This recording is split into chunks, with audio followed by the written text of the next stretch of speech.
और चलिए इसी बीच एक और बड़ी खबर की ओर करेंगे। देहरादून से ये खबर रहेगी, जहां उत्तराखंड में उपचुनाव की तैयारियां शुरू हो गई हैं। प्रदेश में दीपावली के बाद उपचुनाव होंगे और आयोग जल्द प्रस्ताव खींचेगा। तो 33,114 ग्राम पंचायत सदस्यों के पदों पर चुनाव होंगे। तो उत्तराखंड में उपचुनाव की तैयारियां शुरू हो गई हैं। प्रदेश में दीपावली के बाद उपचुनाव होंगे, आयोग जल्द ही ये प्रस्ताव खींचेगा, जहां 33,114 ग्राम पंचायत सदस्यों के पदों पर चुनाव होंगे। ज्यादा जानकारी लेंगे, सहयोगी सोनू लगातार हमारे साथ बने हुए हैं।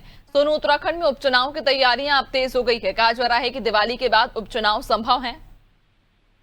देखिए, ये प्रयास किए जा रहे थे नैन्सी, कुछ समय पहले तक कि 15 अक्टूबर तक उपचुनाव करा लिए जाएंगे, क्योंकि कुछ समय पहले जब उत्तराखंड में त्रिस्तरीय पंचायत चुनाव हुए थे तो उस समय कुछ ऐसे पद थे सदस्यों के जो खाली रह गए थे। अब एक बार फिर से प्रयास किए जा रहे हैं कि दीपावली के बाद जो है वो जो 33,114 ग्राम पंचायत सदस्यों के जो पद हैं इन पर उपचुनाव करा लिया जाए।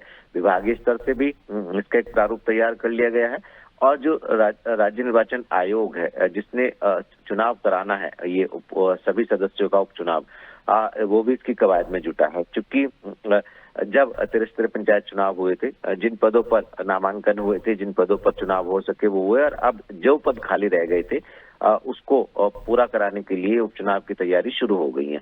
विभागीय स्तर पर भी तैयारी की जा चुकी है और राज्य निर्वाचन आयोग भी इसकी तैयारी कर रहा है। अब ये देखना होगा कि आखिर किस स्थिति में कब ये जो बड़ी संख्या में सदस्यों के पदों के चुनाव होने हैं, ये किस तरह से शांतिपूर्ण ढंग से चुनाव संपन्न कराए जा सकेंगे, और जो तिथि है वो आखिर क्या राज्य निर्वाचन आयोग के स्तर से निर्धारित की जा रही है, ये देखना होगा। बिल्कुल, वाकई। और चूंकि दीपावली के बाद अब ये संभव है कि उपचुनाव का ऐलान हो सकता है, तारीखों का ऐलान हो सकता है, लेकिन दीपावली के बाद ही जो तस्वीर है वो साफ होगी कि आखिरकार कब से उपचुनाव को लेकर आधिकारिक तौर पर ऐलान किए जाते हैं। बहुत शुक्रिया आपका, बने रहिएगा और भी आगे आपसे अपडेट्स लेंगे।